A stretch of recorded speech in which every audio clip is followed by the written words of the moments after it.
Hello and welcome. My name's Greg Surratt. And I'm Darrin Patrick. And you're listening to our podcast, The Pastors Collective.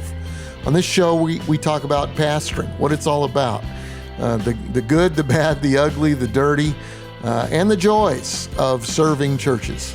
You're going to hear from us. You're going to hear from all kinds of leaders across the country, and we're going to give it to you straight, real talk about what makes pastoring wonderful and what is challenging. So, Greg, who are we talking to today? Today we're going to be hearing from Jimmy Rollins, and Jimmy is the pastor of I-5 Church in Baltimore, Maryland.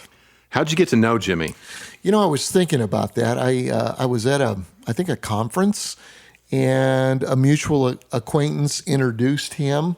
And you know how you're kind of drawn to certain people? Yeah. And that kind of happened with Jimmy. And then I began to hear his story. He was at the front end of a transitioning his church, or its parents' church actually, which was kind of a traditional African-American, not a lot of diversity. And Jimmy had a vision, frankly, for a diverse church in the Baltimore area. And I'm not sure it was going well when I first met him. Yeah, he is a unique leader, and if you haven't got to know Jimmy, you're going to get to know him, and we're going to hear his story and be challenged with his message that he is delivering consistently in the heart of Baltimore. So let's listen.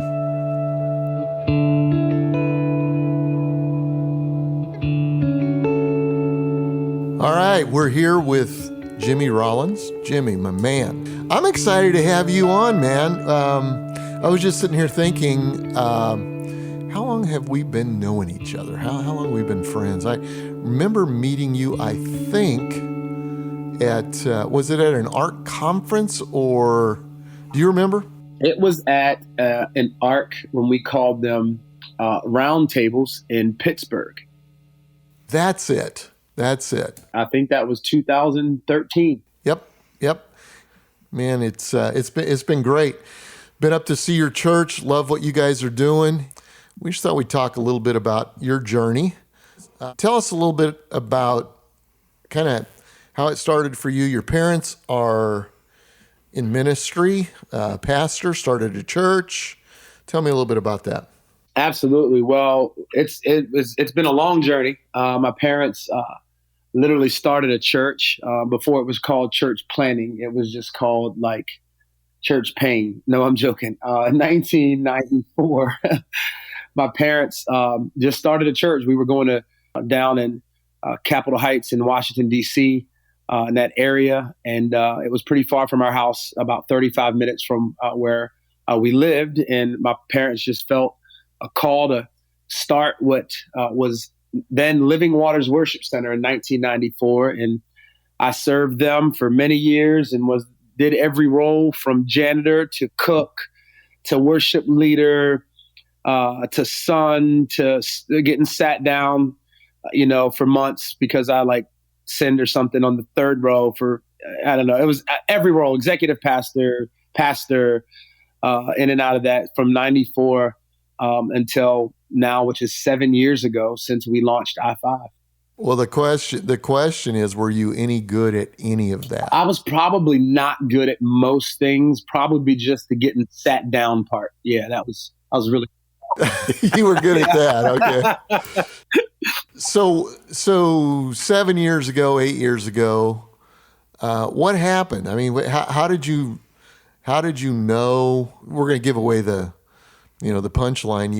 You took over the church, but how did you know? What was going on inside of you? There was just this, if I'm honest, this divine discontent that started with a frustration. There's got to be more. If we, believe that this gospel heals and sets people free and delivers people and all that good stuff, then why are we keeping this message to ourselves?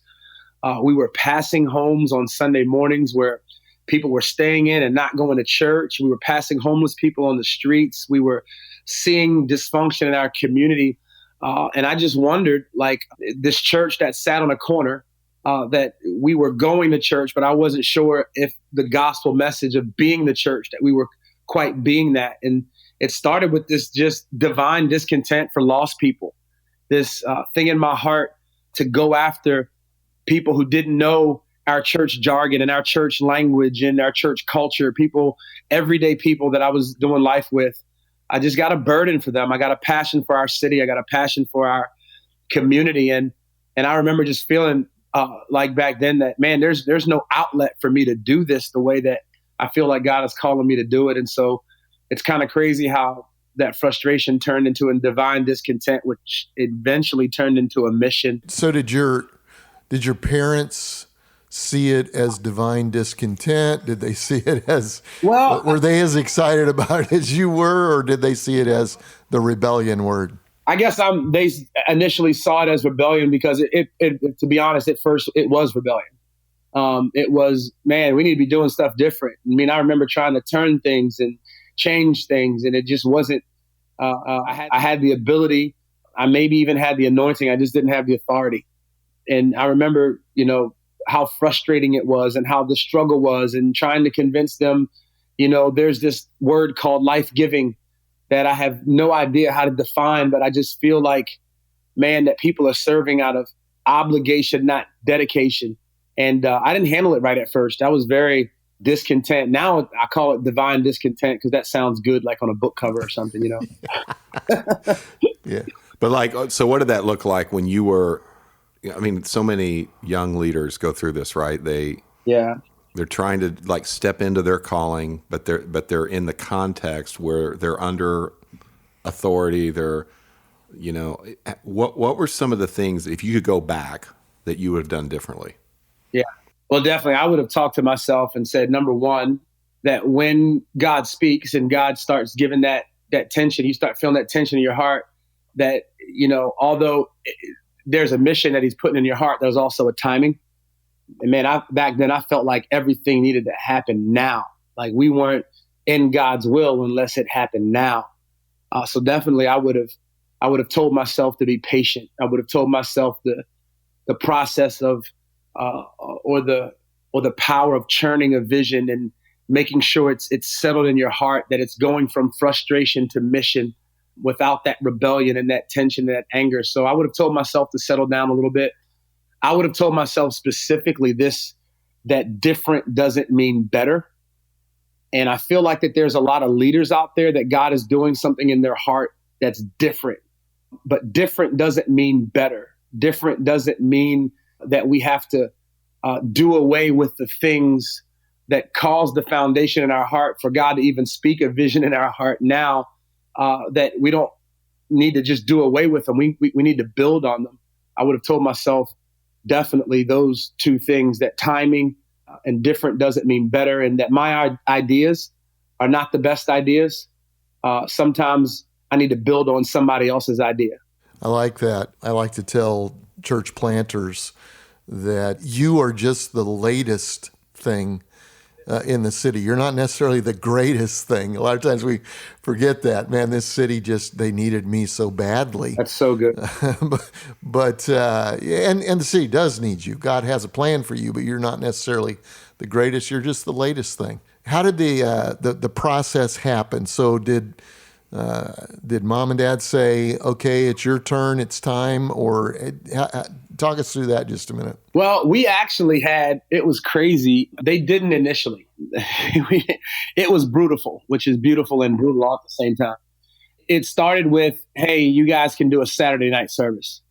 And so we started a Saturday night service in the context of my mom's church and my parents' church, my mom and dad's church, not realizing that it was two churches. And so it was definitely division. Anything that has two heads is division, and it's weird.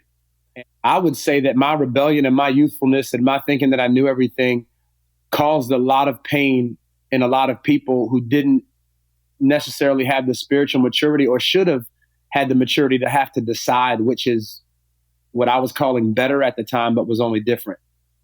And so you would preach on Saturday. Yeah. And lead that service, and then they would lead the service on Sunday. Is that kind of a church in a church kind of deal? When I'm telling preach, no, we would change the entire environment for Saturday night. Chairs were off the stage. All the banners were taken down.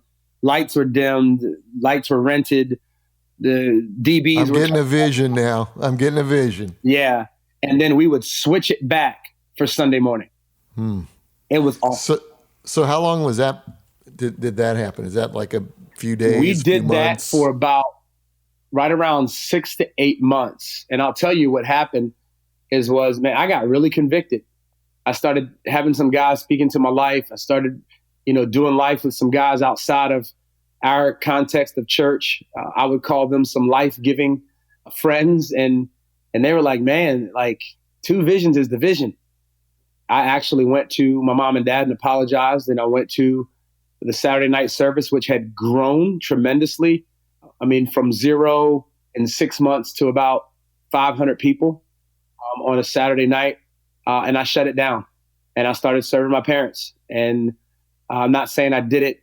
I was convicted, but I was still frustrated. But I did. Yeah. I had to be obedient. Then how did the turnover to where you are right now? How did that happen? Just one day they said it's time? Yeah, we went on a missions trip. I went on a missions trip with a couple friends, and man, God spoke to me. We broke down. I'll never forget it. We were between Nairobi, Kenya, and Nakuru, Kenya. We broke down in a van for 3 hours, and this wasn't like on a main road. This was in the Rift Valley, and I remember just feeling like, man, God, what am I doing here? I'm frustrated. I'm broken down, and I was scared to death. I wouldn't get out of the van. Everybody else would get out of the van, but I was the slowest and the largest, so I probably looked like a good meal. so I stayed in the van, and God downloaded the vision of our church to me, which we call I-5 now. And when I got home from mission, what does I-5 mean? Talk to me about that. I stands for impact, and there's 5 missional points, which is food, water, shelter, clothing, and care. And those 5 missional points come out of Matthew 25. I believe 31 through 46, when Jesus is having this conversation with his disciples and he asks them questions. He said, when I was hungry, did you feed me? When I was thirsty, did you give me a drink? When I was a stranger, did you invite me in? When I was naked, did you clothe me? When I was sick and in prison, did you care for me? And I remember reading that passage of scripture, and those 5 things, food, water, shelter, clothing, and care, just stuck out to me like a sore thumb. And I knew that we would build our vision, our church, our mission all around outreach, all around answering the question that we exist for the least of these, not for ourselves.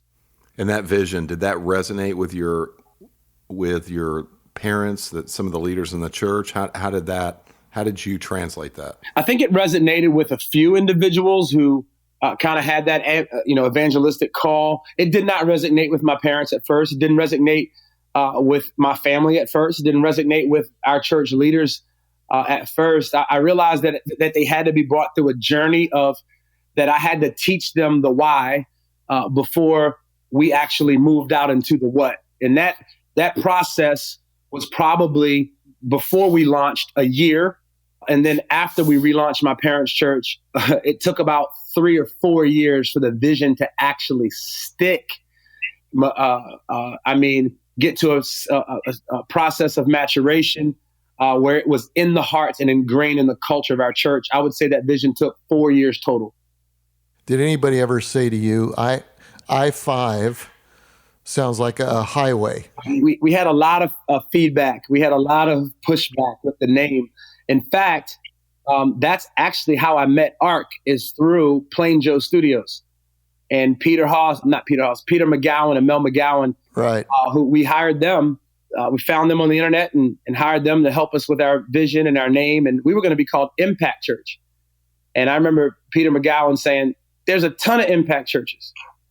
Why not I-5? Impact in these 5 areas. And I said, wow, that sounds amazing. I remember even Pastor Steve, who is now my executive pastor, who was kind of the only other one that agreed with what I was doing at the time. He's like, that's a horrible name for a church. And I said, yeah, but I feel like in our culture, names are so long and so churchy that we need and I came up with this thought back then. How about our name be a conversation rather than a presentation? And so I stuck with I-5, and from what I know, it's the only I-5 church out there. There is a highway, and there was an iPhone 5.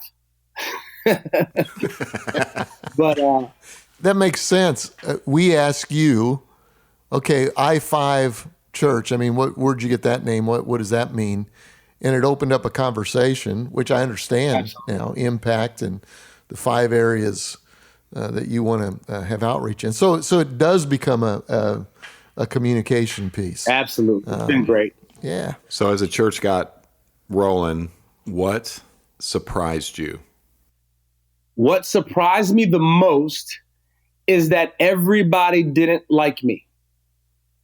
That is shocking, by the way. That really is. Who doesn't Jimmy. love Jimmy? We love Jimmy. I love Jimmy. You love Jimmy? It's crazy though, when you've been like this sanguine personality, you've got this vision that you want everyone to agree with, and then everyone's giving you pushback. People are leaving the church because were used to, the way my parents did church and the way we did church. And I'm like, man, it's shocking that I'm not accepted and people don't see the awesomeness of what God has called us.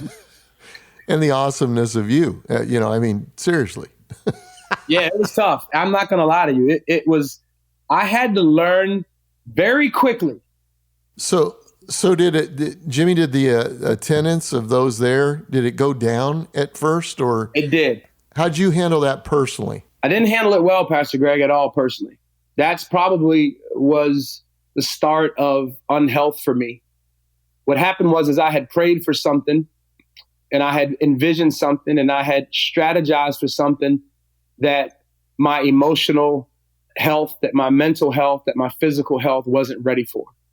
That's probably when I started to get unhealthy and, coping with emotional eating and coping with, not resting and coping with, I would say, addicted to work. Yeah. What was your go-to, unhealthy go-to? Okay. My unhealthy go-to 100% was food. Was there? What'd you like to eat? What would you eat? Anything with gravy. That's anything. You can put gravy on anything. And anything fried. I feel like I'm soul food. Yeah. I'm like a Blasian, which is like a black Cajun, which I like everything fried and everything with sauce and gravy on it. We laugh about it now, but it's not really a funny thing, is it? Not at all. It wasn't funny when it had turned into 420 pounds. It had turned into high blood pressure, high cholesterol. And then 2 years ago, 2.5 years ago, congestive heart failure on a hospital bed with my legs so swollen because my heart didn't have the capacity to pump blood to my ankles. So where are you at today? I assume, knowing you, that there has been a turnaround health-wise. And I know that the church is growing, and we can talk about that in a minute. But what turned it around for you? How did you learn? Not that you have learned, you are learning. Yes. How are you learning to cope in a good way? I think I'm learning to cope in a good way from the word that I kind of feel like is the word over my life right now is stewardship. Is that I'm going to do the things only that I'm good at. I'm going to focus on those couple of things. For me, those things are, being a visionary and preaching. And I'm going to build a church where I am releasing other leaders, not just releasing them in task, but also releasing them in authority. And I'm going to be very focused on my health, the wellness of my family, the health of my emotions, and the health, honestly, of my friendships. And I've learned that some of the greatest, I believe the greatest level of accountability for me is those who are closest to me as friends. And it's been amazing. Yeah. So you're in the hospital bed. I mean, I just got that image of you, 420 pounds. What did you do health-wise? Because I guarantee that's extreme, right? Not many people are going to get to that weight, but and with those kind of health consequences. But there's a lot of people who need to make some changes in that area. What clicked for you? What made you? What do you weigh now, by the way? I have lost. I've lost now 140 pounds. Oh my goodness! And I think I weighed in this morning. I don't mind telling people because it's my testimony. I think I weighed in this morning at 276. I think 276 this morning. And for people who don't know you, you are a big guy. I mean, it's not like me weighing 276. You wear that well. Yeah. You're So what'd you do? I'm How'd you change it? Well, I had one of the things that for me, I had to get aggressive, and I had studied this whole bariatric surgery deal for a while. And crazy, my mind was kind of jacked up because I thought that if I did that, I was failing. I don't know why. I felt like I was cheating. And then my wife was just trying to get me to understand, no, it's helping. It's like the Holy Spirit. Like, you allow this to help you as a tool. It's not going to fix it, but it's going to be a tool to help you. And so September 19th, 2017, I had bariatric surgery. And so since then, it's been a year and a half almost. I've lost, I think, around 140 pounds.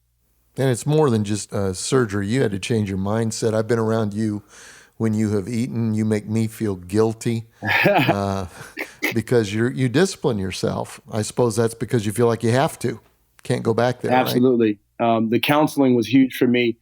When I went to counseling every Monday, I changed my mind about it. I studied, what my body is good at, what my body can digest, what my body can't. I know the kind of supplements that I need to take to enhance me to be at my top level, like my next level, I call it. So let's go back to before the surgery.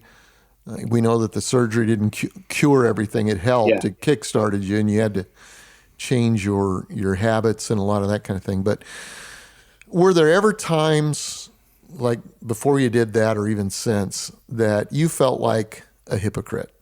Here I am, I'm preaching, how God changes everything and wants to, impact your life. And there's this one area of my life that I seem to have no control over. Did you ever feel like that? Every single Sunday, and probably every single day, I felt like a hypocrite. I felt like I would avoid certain topics, like that I know that God wanted us to preach on as a church, or, dive into the beginning of the year. We're going to talk about health.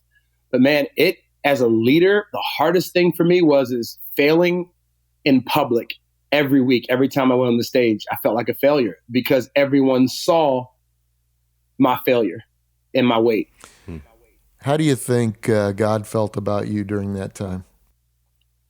The crazy thing is, Pastor Greg, I'm like, God, why are you using me?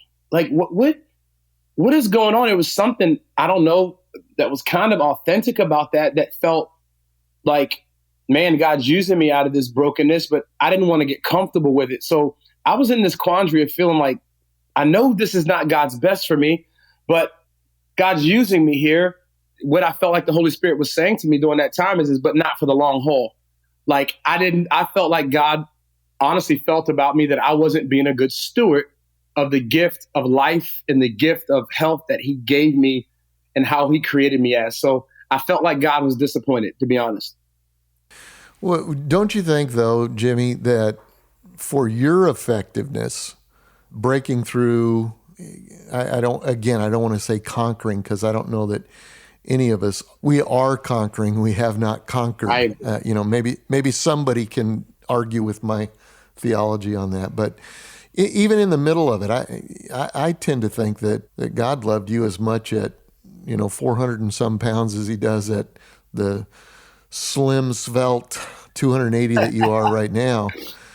He loved you the same. I think that I would say that your effectiveness, though, and your ability to love yourself and be used in the way that God wanted you to was impacted. Is that a fair statement or not? 100% a fair statement, and actually a better way that I could have ever said it. Because what I feel like is, when I say disappointed, I'm not talking about in me as a person. I think he had things for me to do that because of my lack of stewardship in my health that I wasn't able to do. He had an assignment for me. And now I'm seeing doors open that would have never opened because I couldn't have maintained it. I couldn't have handled it.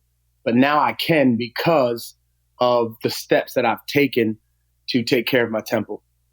That's good. I just kind of think there are leaders out there that are listening to us that feel the same way. And it might not be about weight. It might be something else, another area, in their life that they just can't get control over. And I think your story says, hey, God will use you but also there is a breakthrough. Absolutely. And you can walk in that. And I'm sure that a lot of the food stuff came out of stress eating, trying to, feel better, trying to, get away from the pressure of ministry. And I know from doing events with you and hearing your story and even your wife's story that, you ran one direction, she ran a little bit in another direction. Would you want to bring us into that? Absolutely. And some healing that's take place? The unique thing about that, I didn't tackle my issues until I supported my wife through hers.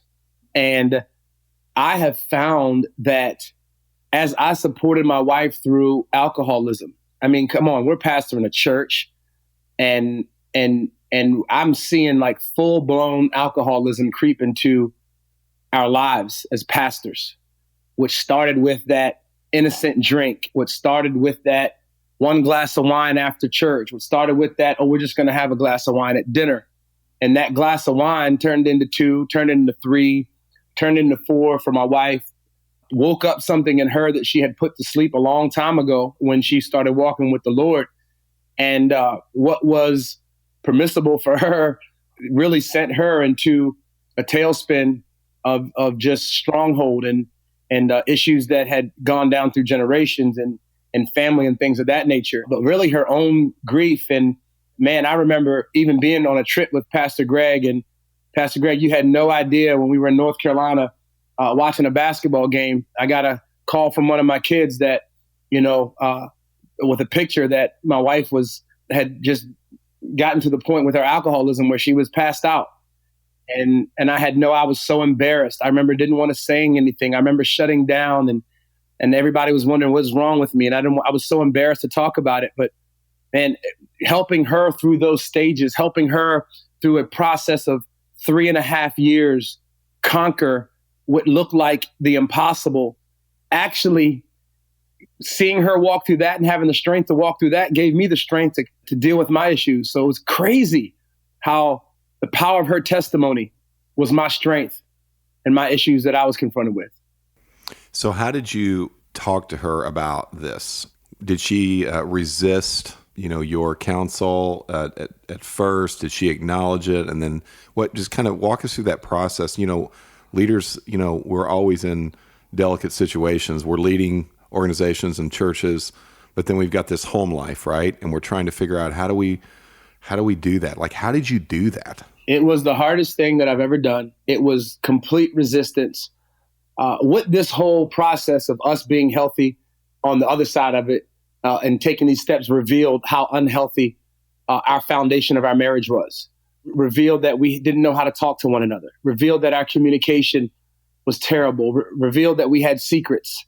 It revealed a lot. And it was so difficult. It was so difficult because the more I pressed in and I didn't have the right communication skills to talk to her about it, the more she resisted, which was, it unleashed anger in me. It unleashed fear in me. It unleashed insecurity in me. And so we got to a place where, we had to go like if you ever watched the show Intervention on TV, we did a full blown intervention with my wife where, there was an ultimatum given that if you don't, go to get help, that I'm not sure if this is going to work anymore. So did she use like Alcoholics Anonymous or some type of support group to help her? Absolutely. Well, it turned into that. She went to a rehab place for 45 days, a live-in place in Arizona. It was the best thing that we've ever have done, the best investment that we've ever made. So she went away for 45 days through that program, which deals with the trauma. It doesn't deal with necessarily, they like to say that the alcohol is a product of a deeper issue. And so they were able to deal with the deeper issues. They were able to deal with some of the traumas, the big T's and little T's, as they call it, in her life that would cause her, that weren't dealt with, that would cause her to turn to something to cope with. And so she was there. And then when she got back, she was in a 30-day kind of day program thing that we have here in our city. And then now, even today, after she's now 3.5 years sober, every Monday she goes to Alcoholics Anonymous and actually is leading a group now. It's pretty amazing. it's fun to follow you guys on Instagram and have her announce she's X number of months or years sober, and then watch the likes and the comments. And, people really are, we hide things, we don't want the world to know that we're not perfect. Yeah. But, there's a lot of people pulling for you. You know that. Absolutely. And that's been kind of, I tell you what, I really respect you guys. I want to say that. I appreciate that. My respect level Yes. is higher than it would be if I thought Jimmy Rollins had it all together. Wow. Because I can't go there. I don't have it all together. Yeah, me neither. I've got a lot more together than you do or Darrin, either one, but I do have a couple of issues. No, I mean that. I respect you guys. Well, I appreciate it. It's just been fun to watch. Jimmy, how did you, I'm just thinking those 45 days, you got your kids. How did you walk with them during that time? Well, I think what was really cool, this is the strength of my ARC family. I couldn't have done this alone. I couldn't have done this without friends. I had someone find out through another friend who felt like I needed support. After the day he found out, he was at my front door and showed up and stayed with me for a week and said, "You're going to get through this," and took my kids to school when I had meetings, and took my meetings while I took my kids to school. And it was the hardest 45 days because no one knew at the time, but only, 2 staff members in our board. And so we really wanted to get through this privately. We really wanted to get through this in a way, to get healthy in a way that was productive for our own souls, not just productive for our church. And so I couldn't have done it without the support of Pastor Greg and Pastor Dino and Pastor Chris and friends in ARC that just walked with us through those hard times. Marcus England and just, there's so many people, Derek Golden, there's so many people I could say that helped us. Brandon Barber, like those guys showed up. They prayed for us. They called. They filled in the pulpit for me. I didn't preach that year doing a 75-day break and another 45-day break, and our church still grew. And now, what does that tell you, Jimmy? Your church grew and you didn't preach. Yep, because it has nothing to do with our gift and everything to do with what God's called us to do in our city. There we go. Yeah, it was the hardest time, but when I look back on it, it's probably the most supported I've ever felt in my life. So what would you say to somebody who's listening right now and they're leading a church and an organization? They're kind of trapped in the addictive behavior. What would you say? How would you counsel them? I would honestly, I just had a phone call right before we jumped on with a guy, Pastor Greg. We've gotten so many, Irene and I, direct messages, so many texts, so many emails of leaders who are unhealthy, leaders who don't feel like that they can take a break, leaders who feel like the organization and the church is contingent upon their speaking gift. And I will say this, I had no idea that ministry could be fun. I had no idea that I could trade in heavy and hard for easy and light. I had no idea that there was laughter, that there was genuine laughter, genuine joy behind a smile. I had no idea how awesome it was. And I think I want to if I had to talk to the guy who says, "Man, I can't take a break," or "I can't," let me tell you something. You will only, your ministry is only as healthy as you are. Like, we cannot, our what we're connected to is not going to outpace our own individual heart, our own individual soul health, our own individual mental health. And I will say this, on the other side of health is freedom. On the other side of health is true joy and peace, when it doesn't matter how many butts are in the seats anymore. And it doesn't matter, your worth is not in, the offering amount. I promise you, every Sunday when I walk off the stage, I cannot wait to get on the couch and enjoy a family that I neglected for 5 years. And I just can't believe that I still get to do this.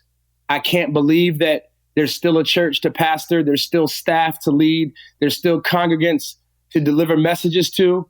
But I think that's just extra. What I'm really focused on right now is my family. And through that, God is blessing and doors are opening and our church is exploding and people are experiencing the presence of God like never before through transparency, through vulnerability, through true intimacy with myself. And now I don't have to regret leaving an altar and praying for people that I don't feel qualified for. I know I'm not qualified, but God still uses me. But now on the other side of it, it feels good to know that I'm in a healthy place and God is using me from that healthy place.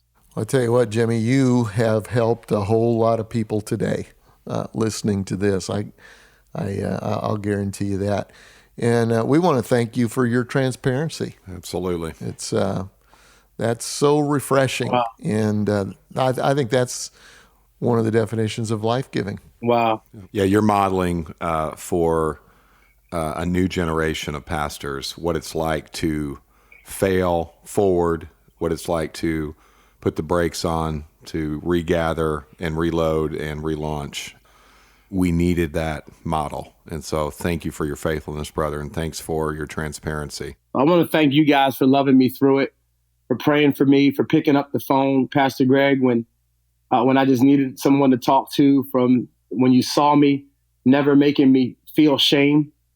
I just want to thank you because you guys make it easy to be vulnerable, more vulnerable than I'd ever been before. So I also appreciate you for all that. And I love you guys. Thank you. Thanks for being on, man. So, Darrin, it seems like there were a couple of big issues as we talked to Jimmy. And one of those is how we manage stress. Yeah. And stress is an occupational hazard of what we do. You ever been stressed? Yeah, a few thousand times. Yeah, me too. And as I listened to Jimmy's story, his stress kind of manifested itself for him personally in overeating. I can relate to that. That's been a struggle all of my life. So proud of him and what he's doing to kind of attack that. I guess for me, it's somebody told me a long time ago, they said that, and maybe I said it, I don't know, I'll claim it right now, but they said that when you take responsibility for something that you don't have authority over, that's called stress. And I know in pastoring, we take responsibility for the number of people coming to church, the size of the offerings, how rapidly or non-rapidly people are progressing in their faith. And those are actually not our responsibility. Those are God's responsibility. And I find myself, and I go in and out of this, in and out, in and out. But when I jump into taking responsibility for something that really is God's responsibility, all he wants me to do is just be faithful with the calling. I find myself in stress. Yeah, and I mean, for me, it was very easy to kind of ride the roller coaster of sugar and caffeine. Like, I struggle with overeating, but I just know that in the middle of the day, got to have coffee, had it in the morning, had it again, and the end of the day, maybe before dinner, grab some sugar just to kind of keep my equilibrium and try to manage, my stress instead of realizing, okay, wait a minute, maybe I need a nap.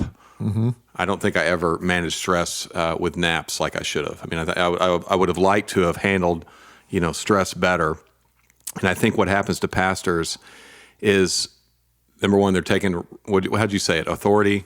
They're taking responsibility in areas they don't have authority. Yeah. And anytime you do that, whether it's on your job, or even with our children, whatever, you take responsibility where you don't have authority, that's stress. And so you're going to deal with that because you've got to go somewhere with stress. Mm-hmm. You either go to the Lord with it, you either stop taking on more than you should, or you go to sugar, or you go to food, or you go to alcohol, or you even go to prescription drugs, or maybe you sleep too much, maybe you watch too much Netflix. But how you manage stress really has to do with how long you're going to be able to sustain ministry. Yep. And it's so he dealt with stress a little bit, but he talked about his wife's alcoholism. And, there's a temptation with that to be secret. Nobody wants to know that. Yeah, every pastor has secrets. And so the question is not, do you have secrets? Is, are you talking to someone about your secret struggles? And whatever your struggle is, the temptation is to go underground with it, or to, I would do this in my sermon sometimes. I would allude to some of my struggles, not specifically name them, but kind of mention them in passing. And I was kind of giving my conscience a little break there, because I'm thinking, well, I'm being transparent. Somewhat transparent, because I'm telling you a little bit. And I think that one of the challenges of being a pastor is to go, all right, can I find some people that I can be honest with and really go all in? And that sometimes you have to do that outside of your church, outside of your leaders. But you got to have somewhere to go, whether you're struggling, it's your marriage, or maybe just some stuff with your kids. Who are you talking to? Like that, Jimmy showed us and gave an example of, man, we had to come and bring all this stuff into the light and stop hiding. Let me just say this. You're listening right now. You find yourself really resonating with some of the things that Jimmy was talking about. You feel trapped in an addiction to food or drink or pornography or, something else, whatever it happens to be for you. Know that someday it's going to catch up to you. Yeah. It really is. It always does. And now is the time to ask for help. And so check out our show notes. You're going to find some links to helpful resources, including things like Celebrate Recovery, which is a Christian 12-step program that can help anybody that's struggling with any kind of addiction. There'll be other things also. But reach out. Find some resources, but also find a friend, somebody that you can trust, and let them into your life. Part of what community is knowing and being known. Let people know your struggle. Don't go underground with it. Don't just allude to it in sermons in a general way. Talk to some people. Be real. Book of James, chapter 5, verse 16 says we can confess our sins one to another, and we can pray for another, and we can find healing in that. So find your friend, confess, and receive prayer. And let's see if God can do some healing in that part of your life that's secret. All right. Well, thanks for listening. And we'll see you back here in just a couple of weeks.